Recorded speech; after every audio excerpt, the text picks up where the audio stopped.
අයිබෝවන් සුපුරුදු දවස සුපුරුදු වෙලාව අපි ඔබව මුණ ගැහෙනවා. දැන් අපේ හමුවීම මේ විදිහට සෑම සතියකට වරක්ම සිදු වෙනවා කියන එක ඔබට අලුත් නෑ. ඒක නිසාම අපේ මුණ ගැහිමත් අලුත් වෙන්නේ නෑ.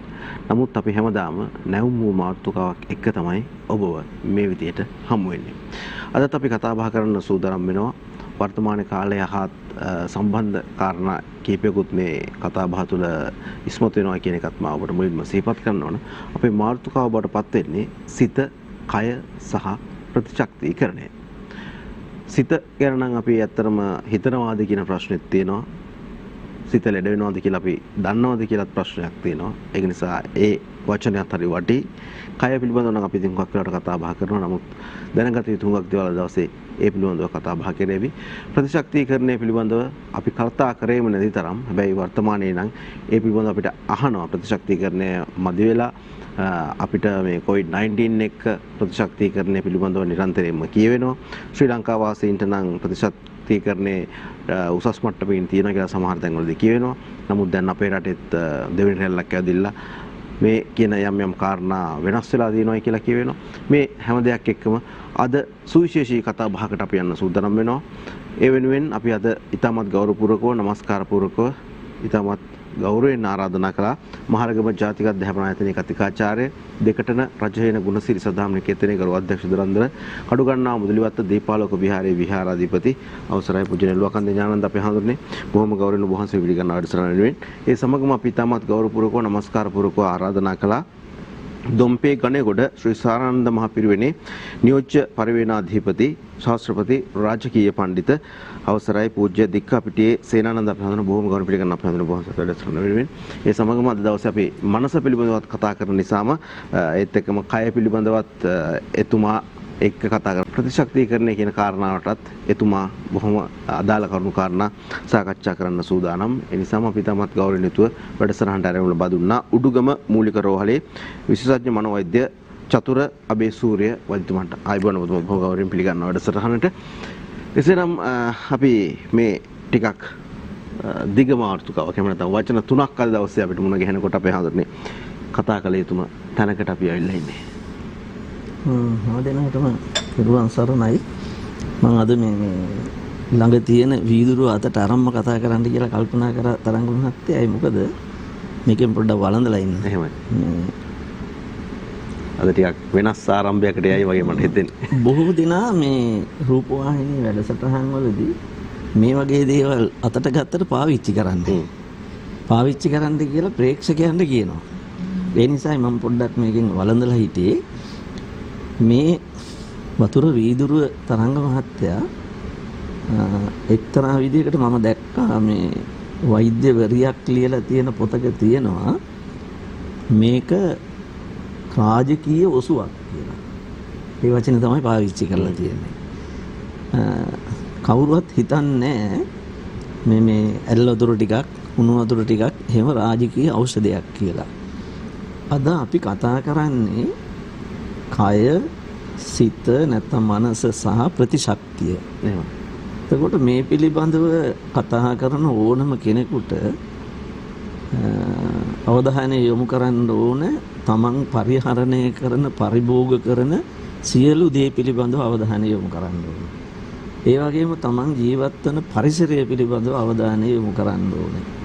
ඒ නිසායි මම මේ වතුර වීදුරුව අතට ගත්තේ. තරංග මහත්තයා මේ වෛද්‍යතුමාත් ඉන්න නිසා ගැටලුවක් වෙන එකක් නෑ. අපිට වැරදුනොත් හරි ගස්සයි. මේ අපේ ශරීරයේ 70%ක්ම බර තියෙන්නේ දියර වල කියලායි අපි අහලා තියෙන්නේ. හැබැයි ගොඩක් දෙනෙක් දන්නේ නෑනේ. ඒ නිසා තමයි අපිට වෛද්‍යවරු හැම වෙලාවකම උපදෙස් දෙන්නේ වැඩිපුර වතුර බොන්න කියලා. මේ මම අහලා තියෙන හැටියට අඩුම තරමේ දවසකට ලීටර් 2.5-3ක්වත් වතුර පාවිච්චි කරන්න කියලා කියනවා. ඉතින් අපි කීයෙන් කී දෙනාද ඒක අහලා තිබුණත් කියවලා තිබුණත් වෛද්‍යවරු උපදෙස් දුන්නත් පිළි අරගෙන තියෙන්නේ සහ ක්‍රියාත්මක කරන්නේ. ඒකෙන් අපිට පැහැදිලි වෙනවා අපේ නිරෝගීකම හදන්න ඕන තරම් අවවාද අනුශාසනා උපදෙස් නීති රීති තියෙනවා. එතකොට වරද තියෙන්නේ රෝගීන් වැඩි නම් ඒ රෝගීන් වැඩිවීමට හේතුව අර නීති රීති වල නෙවෙයි තියෙන්නේ, උපදෙස් වල නෙවෙයි, රෝගය අසාධනීය වූ පුද්ගලයාගේ පැවැත්ම මත කියන එක. එනිසා තමයි අපි තීරණය කරේ අද යාත්‍රා තුලින් කය, ඒ වගේම සිත සහ ප්‍රතිශක්තිය කියන මේ වචන තුන පැහැදිලි කරගත්තොත් හොඳයි කියලා. ඉතින් ආරම්භයේදී මම කැමති මේ කය පිළිබඳව අපේ දහමට අනුව යමක් ප්‍රකාශ කරන්න. ඒ කියන්නේ මේ අපිට දහමේ කියන්නේ පංච වෝකාර භවය කියලා මේ ශරීරය ලැබීම. එතකොට පංච වෝකාර කියලා කියන්නේ රූප, වේදනා, සංඥා, සංඛාර, විඥාන කියන ධර්මතා පහ. එතකොට මේ පහෙන් තමයි මේ සිරුර නිර්මාණය වෙලා තියෙන්නේ. ඒක දහමේ බෙදනවා නාම සහ රූප කියලා. එතකොට රූප කියලා කියන්නේ ඔය පේන්න තියෙන සම්මස් ඇටලේනාර වලින් යුක්ත වෙච්ච ශරීර කූඩුව. නාම කියලා කියන්නේ වේදනා, සංඥා, සංඛාර, විඥාන කියන අර ස්කන්ධ ධාතු 4 එකතු කරගෙන අරගෙන. ඒක තමයි අපි සිත කියලා කතා කරන්නේ. ඒ නිසා මේ පංචවෝකාර භවයක් ඇතුව උපන්න අපට අපේ කයෙන් තොරව සිතට පවතින්නත් බෑ, පැවතුනාට වැඩක් නෑ. සිතෙන් තොරව කයට පවතින්නත් බෑ. ඒ නිසා තමයි අද අපි මේ කතා කරන කය සහ සිත කියන සංකල්ප දෙකම වැදගත් වෙන්නේ මේ දෙක එකට පවතින නිසා. අනිත් කාරණය තමයි මේ කාලේ මේ COVID-19ත් එක්ක හරියට කියවෙන වචනයක් තමයි ප්‍රතිශක්තිය, ප්‍රතිශක්තිකරණය, ප්‍රතිශක්ති හැකියාව කියන එක. එතකොට ඒක දහමේ තියෙනවා. හැබැයි ඔය වචනේ නෙවෙයි තියෙන්නේ. මම ශබ්දකෝෂෙත් බැලුවා තරංග මහත්තයා මේකට මොකද්ද දීලා තියෙන නිර්වචනය කියලා.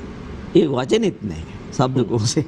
ප්‍රති කියන වචනයත් වචනේත් එක්ක තියෙනවා ගැළපෙන දේ ප්‍රතිකර්ම, ප්‍රතිසංස්කරණ, ප්‍රතිවිපාක, ප්‍රතිපක්ෂ ඔය විදිහට තියෙන. හැබැයි ප්‍රතිශක්තිය කියන එක නෑ ශබ්දකෝෂේ. ඒ නිසා මම හිතුවා මේක තනි වචනයක් විය හැකියි කියලා.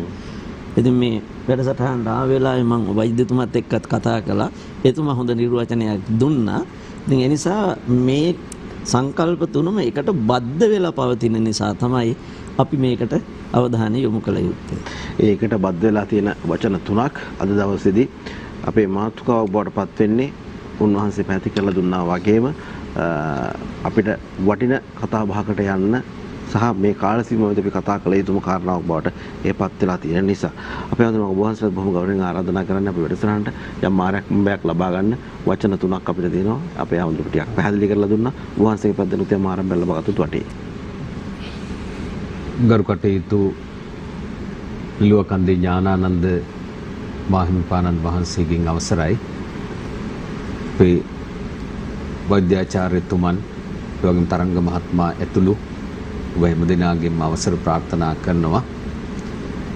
ඉතින් කාලීනව කතා කළ යුතු මාතෘකාවක් හැටියටයි අද මේ මාතෘකාව අපි මාධ්‍ය ඔස්සේ කතා කරන්න බලාපොරොත්තු වෙන්නේ. ඒ පිළිබඳව ආරම්භයක් අපේ ඥානානන්ද හාමුදුරන් වහන්සේ ඉදිරිපත් කළා. සිත, කය සහ ප්‍රතිශක්තිකරණය පිළිබඳව. මාත් ඒ හාමුදුරන් වහන්සේ සිහිපත් කළ තැනින්ම සිහිපත් කළොත් මේ සත්වයා කියන සත්වයා හැටියට ගත්තොත් ඒ සත්වය කියලා කියන්නේ ඇත්තටම නාම රූප සංකලනය.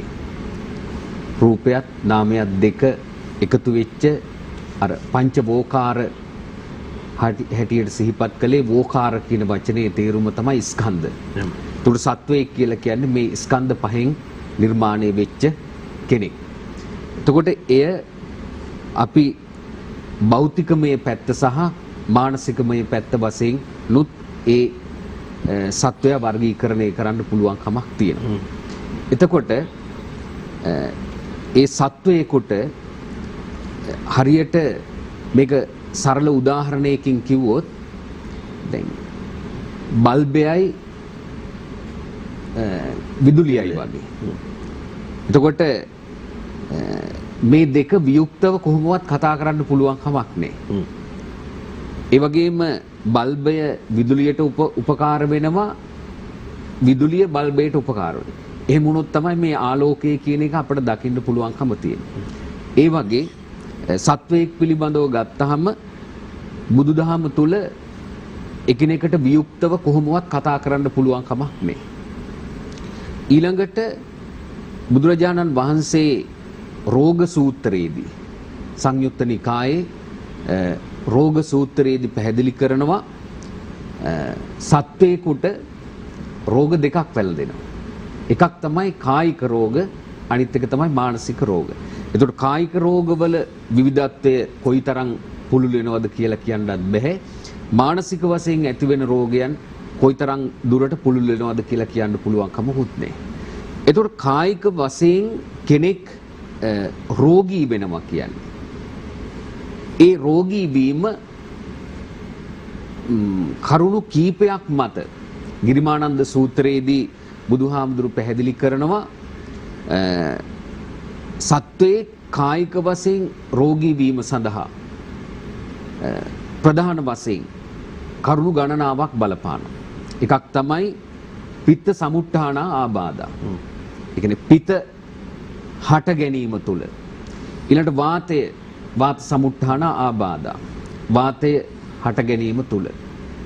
ඊළඟට සෙම සමුට්ඨාන ආබාධා. ඒ කියන්නේ සෙම හට ගැනීම තුල.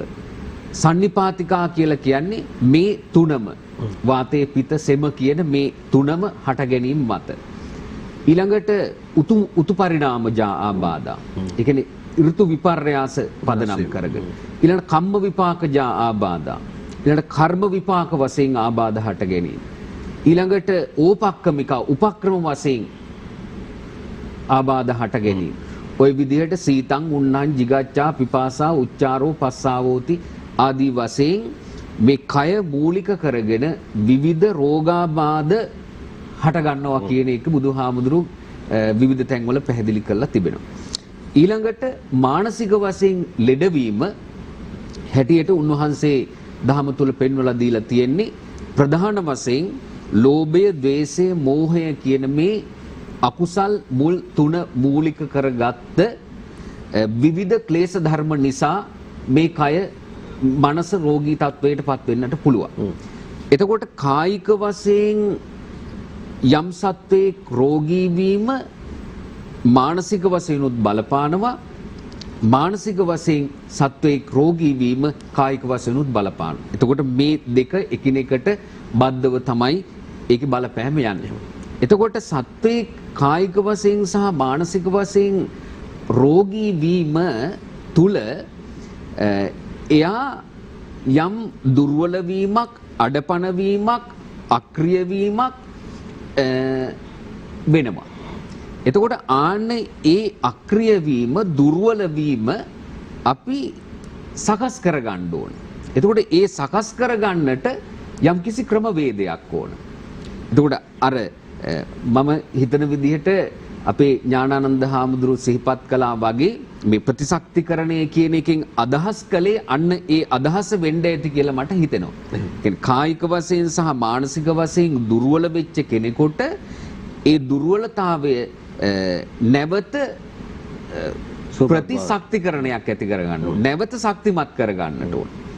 එතකොට ඒ ශක්තිමත් කර ගැනීම සඳහා අපි කායික වශයෙන් සහ මානසික වශයෙන් විවිධ ක්‍රමෝපායන් අනුගමනය කරනවා. ඉතින් මම ඒ බුදුදහමට අනුව කායික වශයෙන් සහ මානසික වශයෙන් ශක්තිමත් කර ගැනීම වෙනුවෙන් දහමේ මොන වගේ කරුණු කාරණා අපට පෙන්වා දීලා තියෙනවද කියන එක ඊළඟට මම හිතන විදිහට මට සිහිපත් කරන්න පුළුවන්. ඔව් පින් අපි හඳුන්නේ ඔබ වහන්සේගේ පැහැදිලි කිරීමත් එක්ක වෛද්‍යතුමනි දැන් ඔතුමා ගාවට මම ටිකක් වෙනස් විදිහකට එන්න හිතුවා.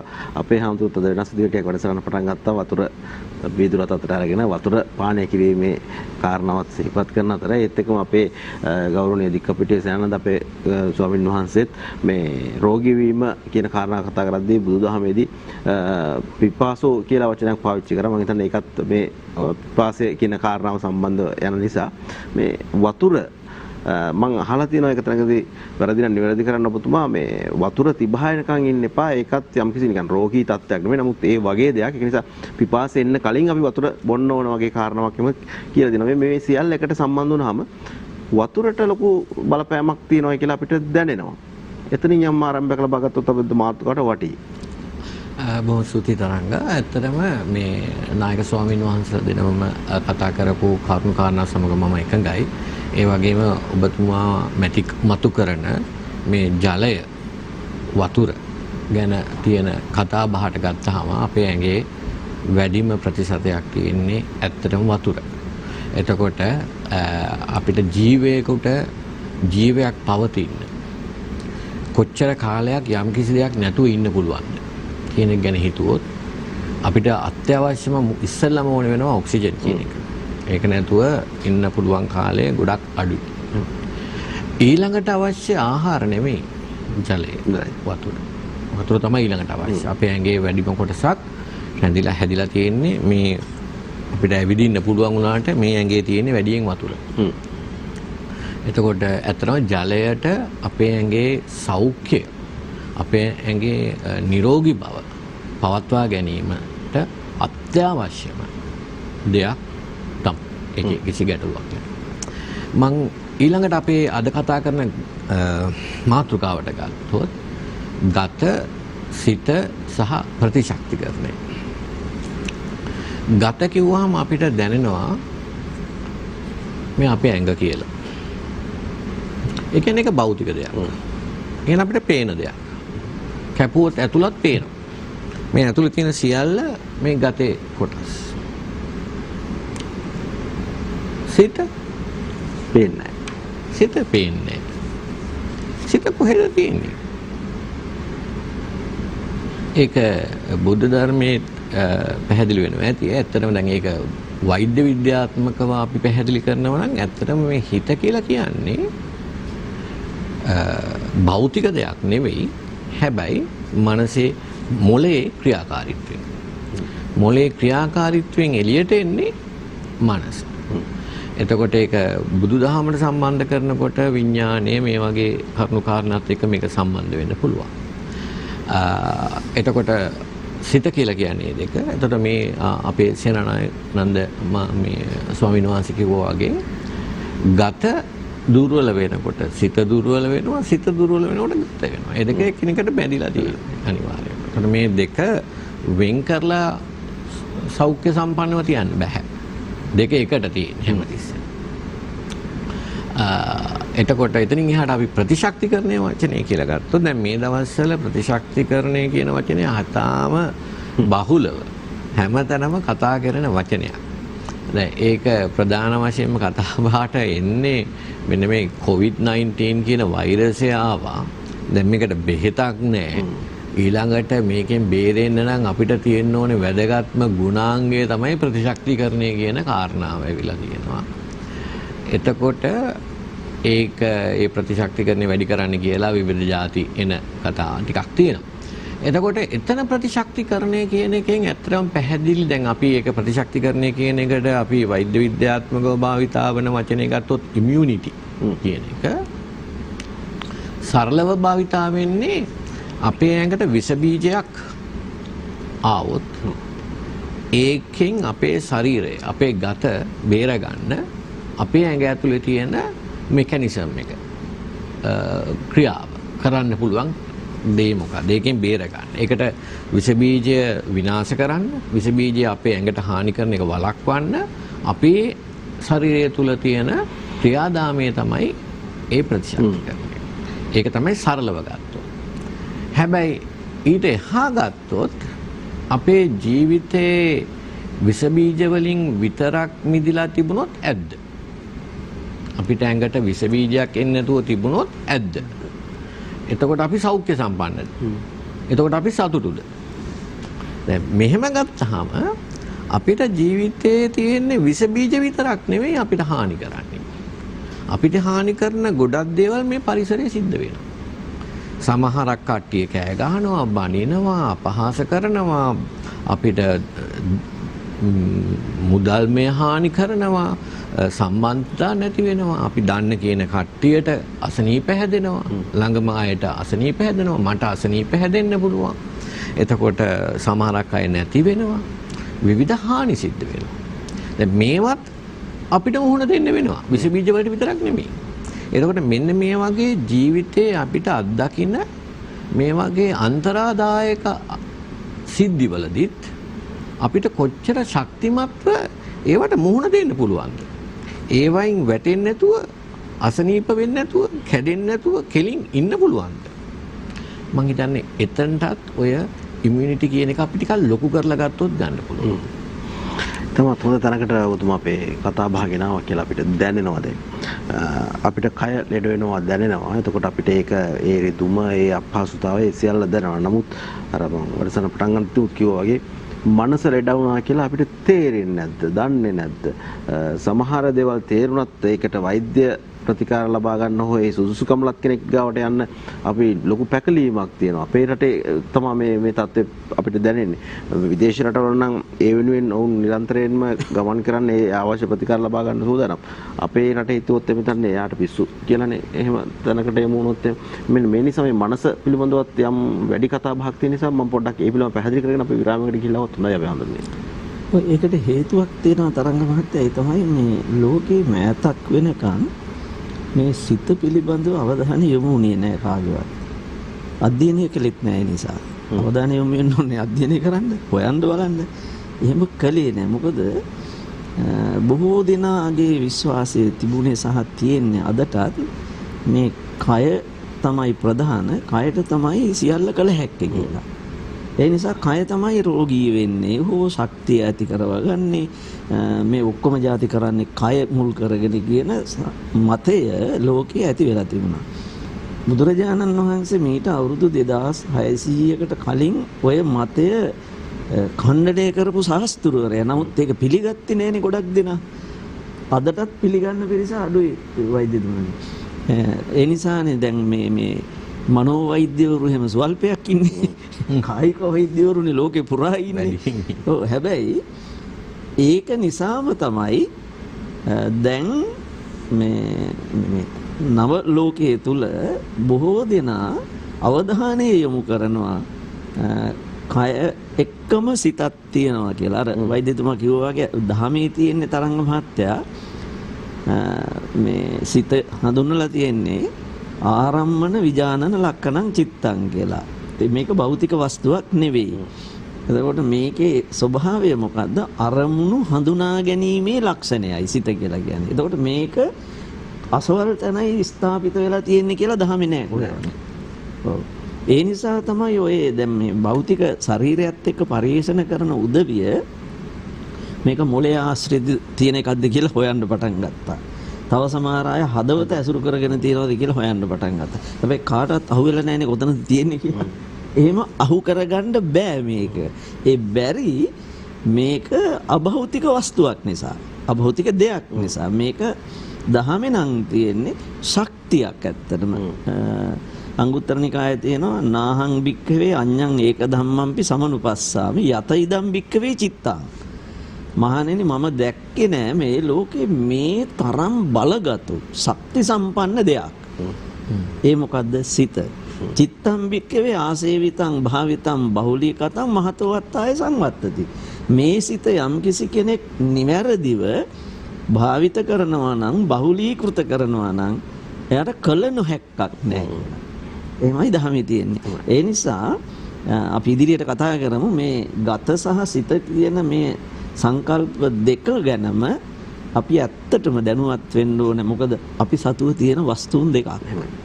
ඒ වස්තුන් දෙක අතරින් එක වස්තුවක් හොඳට පේනවා, දැනෙනවා. හැබැයි එක වස්තුවක් දැනෙන්නේ නැහැ. ඒ වස්තුවේ වෙනස්කම් අර භෞතික ශරීරය තුළ එහෙම නැත්නම් භෞතික පරිසරය තුළ මේ සමස්ත ලෝකයේම හුඟක් දේවල් වෙනස් කරන්න බලපාන ලොකුම වස්තුව තමයි හිත කියලා කියන්නේ. අපි අද දවසේ යාත්‍රා තුළ ඊටමත් සුවිශේෂී කාරණා කිහිපයක් කතා බහ කරන යන අතරතුරේදී අපි හඳුන්නේ මට හිතෙනවා අපි මේ ටිකක් මේ කාරණාව පැත්තට ගියොත් එහෙම අපිට මේක ටිකක් දුර දිග යන්න පුළුවන් කතා බහක් බවට පත් වෙයි. සමහර විට තවත් වැඩසටහන් පෙළක් මේ වෙනුවෙන් කතා කරන්න අපිට සිද්ධ වෙයි. නමුත් මේ මනස පිළිබඳව අපි කතා කරන නිසාම දැන් අපිට ඇහිලා තියෙන වචන ඇහෙන වචන තමයි මේ මනෝකාය කියන වචනයක් අපිට අහන්න ලැබෙනවා. ඒත් එක්කම අරූප ලෝක කියන වචනයක් වගේ දේවල් අපිට මුණ ගැහෙනවා. මේ දේවලුත් එක්ක මනසත් එක්ක කතා කරනකොට අර ටිකක් කුතුහලයත් එක්ක මිනිස්සු කවදාත් ටිකක් හොයා බලන්න අහන්න කැමති කාරණානේ ඔය වගේ එකතු වෙලා තියෙන්නේ. අර ඇහැට නොපෙනෙන අතට ස්පර්ශ නොවෙන නිසාම වෙන්නේ නැති. එහෙම දේවල් ගැන ටිකක් අහන්න දකින්න කැමති. මේ පැත්තත් පොඩ්ඩක් කතා බහ කරගෙන ගියොත් ඉස්සරහට වටේ. ඔව් තරංග මහත්තයා දැන් මේ ඇත්තටම මේක අපිට මේ පැයකමාරක් විතර වගේ සුළු කාලයකදී කතා කරලා අවසන් කරන්න පුළුවන් මාතෘකාවක් නෙමෙයි. නමුත් අපි උත්සාහ කරනවා මේ වැඩසටහන නරඹන අපේ ප්‍රේක්ෂකයින්ට තමන්ගේ ජීවිතයට දැන් මේ ඉන්න අවස්ථාවේදී මේ පිළිබඳව මොකද්ද කළ හැක්කේ, මොකද්ද ඔබෙන් අතපසු වුණා නම්, ගිලි වුණා නම් ඔබේ නිරෝගීකම සඳහා විශේෂයෙන් මොන වගේ දේවල්ද ගිලිහුණේ කියන එක පිළිබඳව තමයි වැඩි අවධානයක් යොමු කරන්නේ. නමුත් අර තරංග ඔබ කිව්වා වගේ සමහර වෙලාවට මේක අපි සජීවීව එහෙම කළා නම් දුරකථනයෙන් අහන්න පුළුවන් ආමුදුන්නේ එතකොට මේ අසඤ්ඤ තලවල ඉන්න කට්ටියට මොකද වෙන්නේ? එහෙමනේ අපේ තියෙන ප්‍රශ්නත් මේ කතා කරන එකට වඩා වෙන දේවල් නේ. එහෙම නැත්තම් මේ මනෝකාය ගැන නැද්ද කතාවක් කියලා. ඒ නිසා ඒ ගැන අපි සරලව යමක් කියනවා නම් ඔබට කියන්න තියෙන්නේ මනෝකාය කියලා වචනයක් නෑ දහමේ. තියෙන්නේ මනෝමය කාය කියලා. මනෝකාය කියන්නේ එකක්, මනෝමය කාය කියන්නේ එකක්. දැන් රජතමය කියනවනේ අපි. දවමය කියනවනේ. එතකොට මොකක්ද ඒකේ තේරුම? රජතමය කියලා කියන්නේ රිදීයෙන්ම කරන ලද. දාරුමය නැත්තම් දවමය කියලා කියන්නේ දවයෙන්ම කරන ලද. එතකොට මනෝමය කාය කියලා කියන්නේ මනසමයි. මනසින්ම සකස් වුණු කය කියන එකයි. නැතුව මනෝකාය කියලා එකක් නැහැ. මනෝකාය කියපු ගමන් එන්නේ වෙනමම එකක්. වෙනම සංකල්පයක්. දහමේ එහෙම එකක් නැහැ පළවෙනි කාරණේ.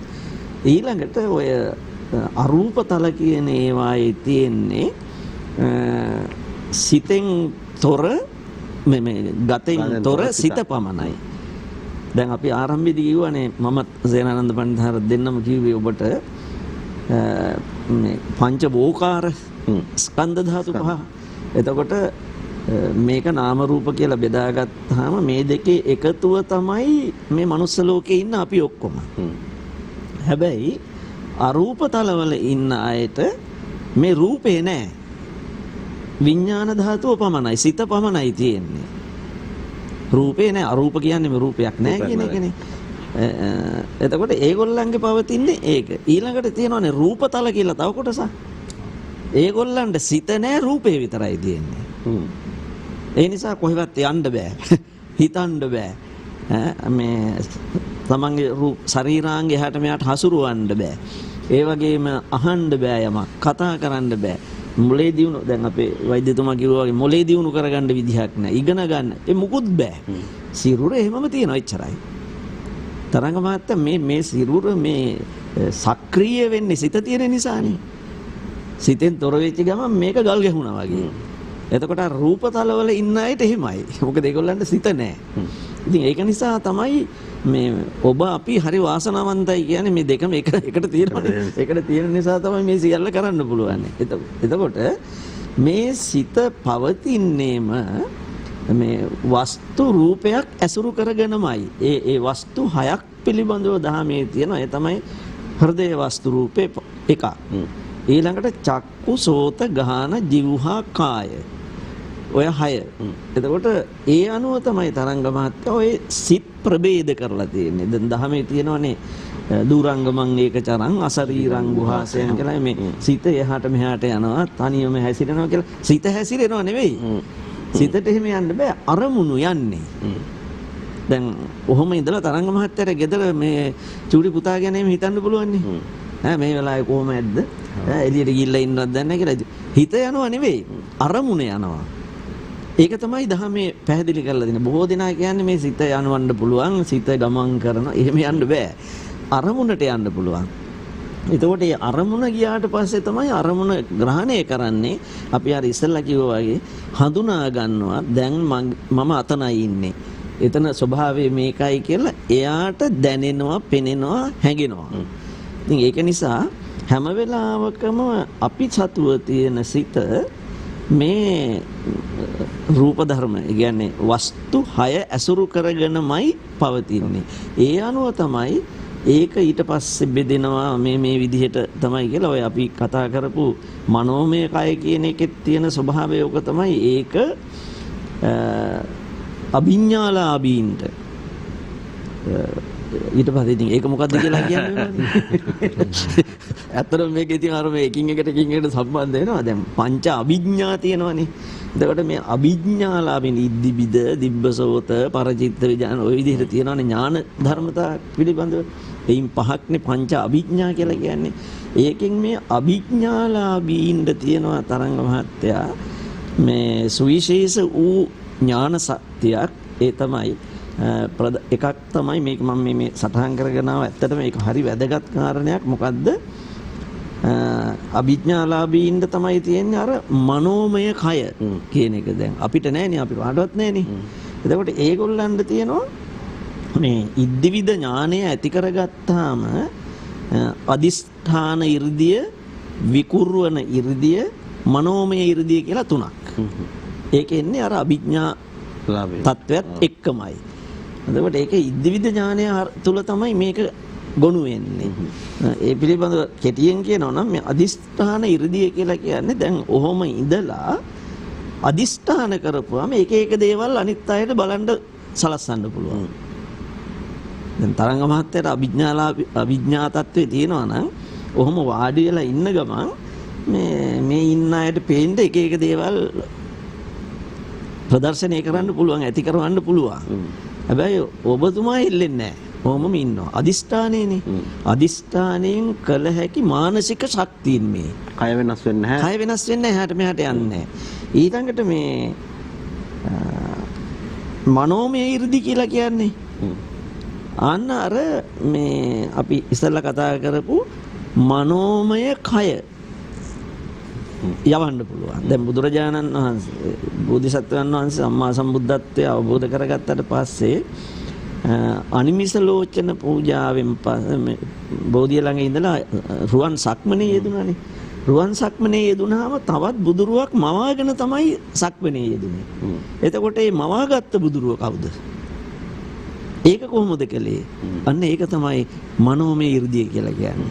Taman වගේම තව චූටි උදාහරණයක් මේ චුල්ලපන්තක හාමුදුරු චුල්ලපන්තක හාමුදුරන්ගේ 500ක් Taman වහන්සේ වගේ මවාගත්තා කියන දානෙට ආරාධනා කරන්න යනකොට ජීවක වෙද මහත්තයා කියන්නේ චුල්ලපන්තක හාමුදුරු පන්සලේ නතර කළා ගියේ. ඊට පස්සේ බුදුහාමුදුරු දානෙට වැඩලා බුදුහාර අහනවා තව කවුරු හරි පන්සලේ ඉන්නවද කියලා. මහා පන්තක හාමුදුරුවෝ අයියාගේ. ඊටසේ තව එක නමක් ඉන්නවා කියලා. එහෙනම් එක් කරගෙන එන්න කිව්වා. ඉතින් එක් කරගෙන එන්න ගියාම ඉන්නවා හාමුදුරුවෝ 500 නමක්. ඉතින් අර තමාට සමාන රූප මැවීමේ හැකියාව තමයි මනෝමය 이르දිය කියලා හාමුදුරුවෝ සිතා. මනෝමය 이르දිය කියලා කියන්නේ ඒක. ඊළඟ කාරණේ තමයි විකුර්වන 이르දිය කියලා. විකුර්වන ඉර්ධිය කියලා කියන්නේ තරංග මහත්තයා අහලා ඇතිනේ මේ දිය මතු පිට ඇවිදගෙන යනවා නිකම්ම. ඊළඟට ගින්දර ඇවිලෙන වෙලාවක ඒ ගින්දර මැදින් යනවා, පිච්චෙන්නේ මුකුත් නැහැ, හානියක් වෙනවා. බිත්ති අතරින් බිත්ති අතරින් යනවා. අහසට පැන නැගිලා ඉගිලිලා යනවා වගේ යනවා. අන්න ඒ වගේ කරපේවට කියන්නේ විකුර්වන 이르දිය කියලා. ඒවා ඔක්කොම කරන්න පුළුවන් අර පංච අභිඥාලාභීන්ට තමයි. එතකොට අපිට පැහැදිලි වෙන දේ තමයි මේ මනෝකාය නෙවෙයි මනෝමය කය කියන එක තමයි ධර්මයේ තියෙන්නේ කියන්නේ. ටිකක් පුළුල් එහෙම නැත්නම් කතා කරන්න ඕන ටිකක් පැතුරුණු කාරණා කීපයක් තමයි අපි අවධානය යොමු කරේ. නමුත් අද දවසේ මේ මාතෘකාවත් එක්ක බැඳිලා තියෙන සහ අපි ටිකක් නිරවුල් කරගෙන යන්න ඕන වගේ හිතුණු තැනකට තමයි අපි පොඩ්ඩක් ගිහිල්ලා ආවේ. අපි හඳුනන මම ඔබ වහන්සේ බොහොම ගෞරවණීය ආරාධනා කරන දැන් සිත ගැන අපි ටිකක් වැඩිපුර කතා කරන්නේ. කය පිළිබඳවත් මේ වෙලාව අපි කතා කළ යුතුමයි. දහමත් එක්කත් යම් සම්බන්ධතාවයන් බොහොමයක් තියෙනවානේ. ඒ නිසා මේ පැත්තෙන් ටිකක් කතා වැඩි දෙනෙක් අවධානය යොමු කරන්නත් ඒකටනේ. තරංග මහත්තයෝ දැන් අපි අපේ මාතෘකාවේ තුන්වෙනි පියවර හැටියට ප්‍රතිශක්තිකරණය පිළිබඳවම අවධානය යොමු කළොත් එහෙම මේ දැන් මනස දියුණු කිරීම තුළ කළ හැකි විවිධ හැකියාවන් තමයි නායක හාමුදුරුවෝ මනෝමය රිද්දි එමෙතන් පංච අභිඥා පිළිබඳව නායක හාමුදුරුවෝ සිහිපත් කළේ. එතකොට මනස දියුණු කිරීම තුළින් කය අවශ්‍ය විදිහට හසුරුවා ගන්න ආකාරය පිළිබඳව.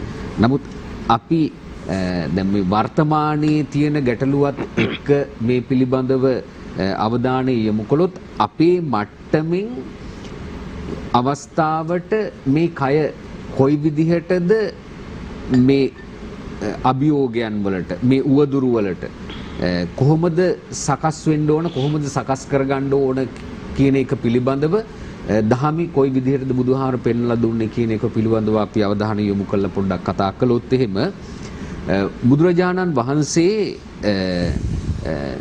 කියන්නේ සෞඛ්‍ය පිළිබඳව දේශනා කරපු තැන්වල එහෙම නැත්නම් මේ කයයි මනසයි දෙක කොහොමද නිරෝගීව පවත්වාගෙන යන්නේ ඒ සඳහා මොන වගේ ක්‍රමවේදයන්ද අනුගමනය කළ යුත්තේ කියන එක පිළිබඳව දේශනා කරපු තැන්වල උන්වහන්සේ කාරණා පහක් දහම් පෙන්වනවා. ඒක මේ කාරණා පහක් එක පැත්තකින් කියන්නේ සප්පාය සහ පාරිශුද්ධිය කියලා. ඒ කියන්නේ සප්පාය සහ පාරිශුද්ධිය. එතකොට සප්පාය කියන කාරණාව යටතේ කරුණු පහකුත් පාරිශුද්ධිය කියන කාරණාව යටතේ කරුණු පහකුත් වෙන වෙනම පැහැදිලි කරනවා. මේ සප්පාය කියන වචනේ තේරුම තමයි හිතකර කියන එක. ඒ වගේම අපට අංගුත්තර නිකායේම සූත්‍ර දෙකක් මුණ ගැහෙනවා. අංගුත්තර නිකායේ දසක නිපාතේ තියෙනවා ඉට්ඨ ධම්ම කියලා සූත්‍රයක්. අංගුත්තර නිකායේ පංචක නිපාතේ තියෙනවා ඉට්ඨ ධම්ම කියලා සූත්‍රයක්. දවසක්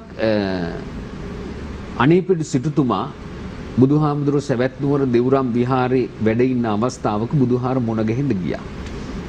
ඉහිල බැඳලා පැත්තකින් වාඩි වුණාම බුදුහාමුදුරුවෝ මේ රජුරවන්ට පැහැදිලි කරනවා රජතුමනි මේ ලෝකෙ මිනිස්සු කරුණු පහක් පිළිබඳව කැමති වෙනවා. ඉට්ටා කන්තා මනාපා දුර්ලභා ලෝකස්මින් කියලා තමයි ඒක පැහැදිලි කරන්නේ. ඉට්ටා කියලා කියන්නේ කැමති වෙනවා. ඒක තමයි සිතින් කැමති වෙනවා. කන්තා කියලා කියන්නේ කැමති වෙනවා. මනාපා කියන්නේ මනාප වෙනවා. ඒ කියන්නේ මේ කාරණා පහ කැමති වෙනවා. මොනවද? ආයුෂය, වර්ණය, සැපය, බලය සහ භෝග සම්පත්. එතකොට මෙන්න මේ කියන කාරණා පහ පිළිබඳව කැමති වෙනවා, බලාපොරොත්තු වෙනවා, සිතින් ප්‍රාර්ථනා කරනවා. හැබැයි එතනින් ආයුෂය පිළිබඳව අපි දන්නවා වර්ණය කියලා කියන්නේ ශරීර වර්ණයේ පැහැය, සැපය කියලා කියන්නේ ඔය කායික මානසික සුවය, නිරෝගී සුවය. ඊළඟට බලය කියන්නේ කායික මානසික ශක්තිය, ඒ වගේම භෝග සම්පත්. භෝග සම්පත් කියලා කියන්නේ භෝග හැටියට එතනදී යසස සහ පිරිවර කියන කාරණා දෙක කතා කරලා තියෙනවා.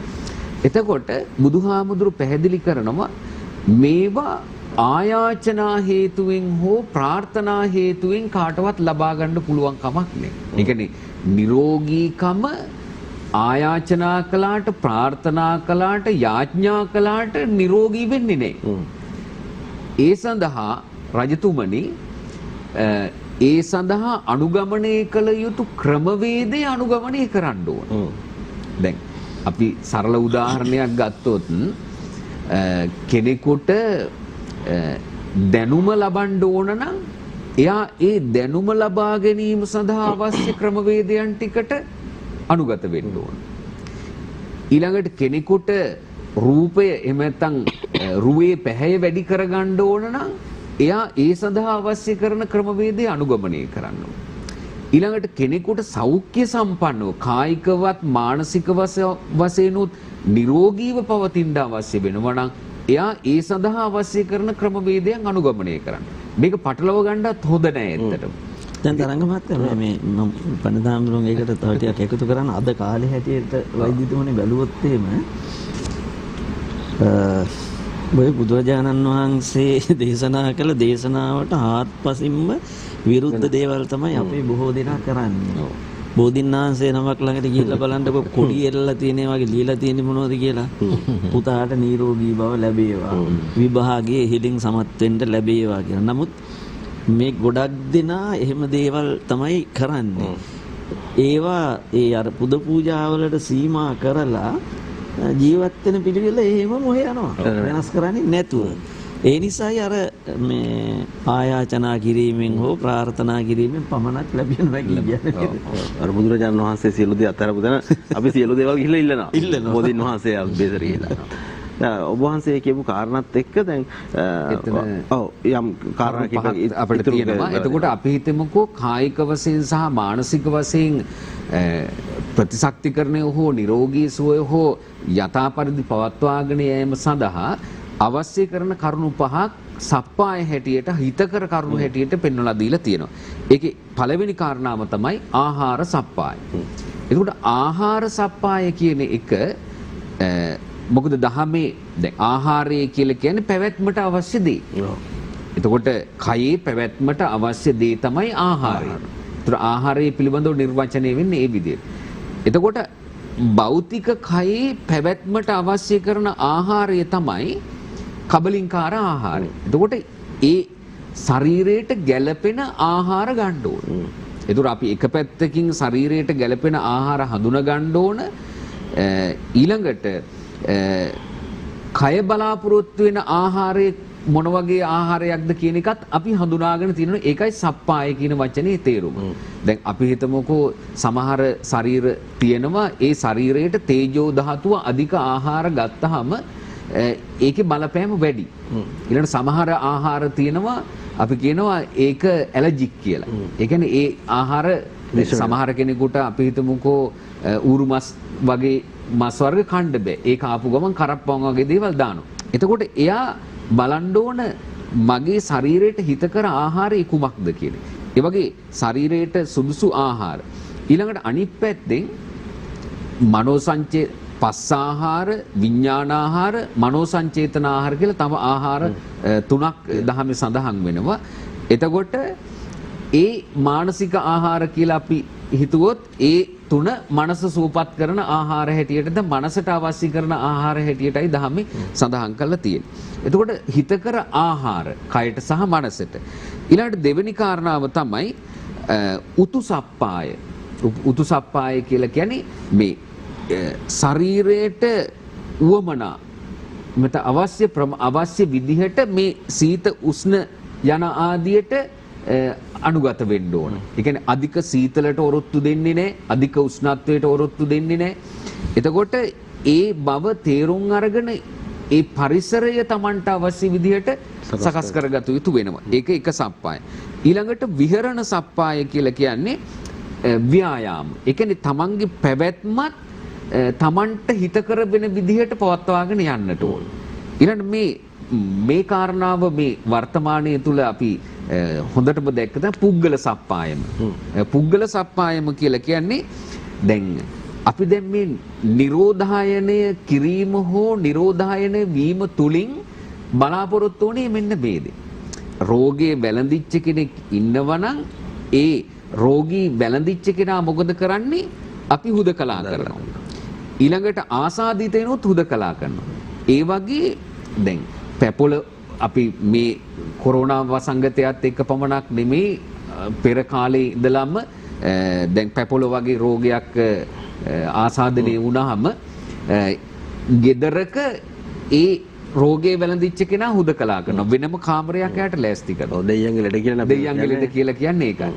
ඊළඟට ඒ ගෙදරත් මේ ගොක්රෑනක් එල්ලලා සමාජයට පණිවිඩය දෙනවා මේ ගෙදර මෙන්න මේ වගේ කොහොමදක් කියලා හරි පණිවිඩයක් දෙනවා මෙතන එන්න එපා අපි යම් නිරෝධන වෙනවා කියන එකේ වචන නැතුනට සංඥා. එතකොට මේ කියන්නේ ඒක ලෙඩ ඒ පුජ්‍යලයන්ගෙන් ඒ ආසාදිත පුජ්‍යලයන්ගෙන් වෙන්වීම. එතකොට එයාලත් එක්ක සම්පූර්ණ ගනුදෙනු කිරීම නතර කරනවා. ඊළඟට ඔය කාරණා හතරට අමතරව අජ්ජාසේ සප්පායම කියලා වචනයක් සඳහන් වෙනවා. ඒ කියන්නේ ආකල්පමය වශයෙන්. ඒ කියන්නේ මානසික වශයෙන්ුත් අපි තමන්ට හිතකර ස්වභාවයට තමන්ගේ ආකල්පත් දියුණු කරගන්න. අන්න එහෙම කිරීම තමයි සප්පාය කියන වචනයෙන් බුදුහාමුදුරුවෝ පෙන්වලා දීලා තියෙන්නේ. එතකොට ආහාරමය වශයෙන් අපි සෞඛ්‍ය සම්පන්න වෙන්න ඕන. ඊළඟින් ඍතුමය වශයෙන් මේ සෞඛ්‍ය සම්පන්න වෙන්න ඕන. ඒ වගේම පැවතුම් අතින් වෙන්න ඕන. ඊළඟට ඒ ආසාදිත පුජ්‍යලයන් විරමණයකින් ඒ අයගේත් එක්ක ගනුදෙනු නොකිරීමෙන් අපි සෞඛ්‍ය සම්පන්න වෙනවා. අනිත් එක තමයි ආකල්පහිම වශයෙන් පාරිශුද්ධත්වයට පත් වෙන්න ඕන. එහෙම නැත්නම් ආකල්පහිම වශයෙන් සුභවාදී වෙන්නත් ඕන. තව චුට්ටක් මම මේ පාරිශුද්ධිය ගැන සිහිපත් කරන්නම්. ඊළඟට හිතකර ඒ පැත්තෙන් හිතකර වෙනවා වගේම සප්පාය වෙනවා වගේම පාරිශුද්ධත්වයෙන් පැත්තෙන් කියනවා තමන් ඉන්න වටපිටාව පරිසරයේ පාරිශුද්ධත්වය කෙනෙකුගේ කායික මානසික නිරෝගී බවට හේතු වෙනවා. ඊළඟට තමන්ගේ එතනින් මිදලා එනකොට ඊළඟට තමන්ගේ නිවස හොඳ පිරිසුදු තැනක් බවට පත් වෙනවා. ඊළඟට එතනින් මෙහාට එනකොට වැසිකිලි කැසිකිලි ඒ පැත්ත පාරිශුද්ධත්වයට පත් වෙන්න ඕන. ඊළඟට අනිත් පැත්තෙන් ඊළඟට තවත් මෙහා පැත්තට සමීප වෙනවා තමන් අඳින ඇඳුම් පැළඳුම් පාරිශුද්ධත්වයට පත් වෙන්න ඕන.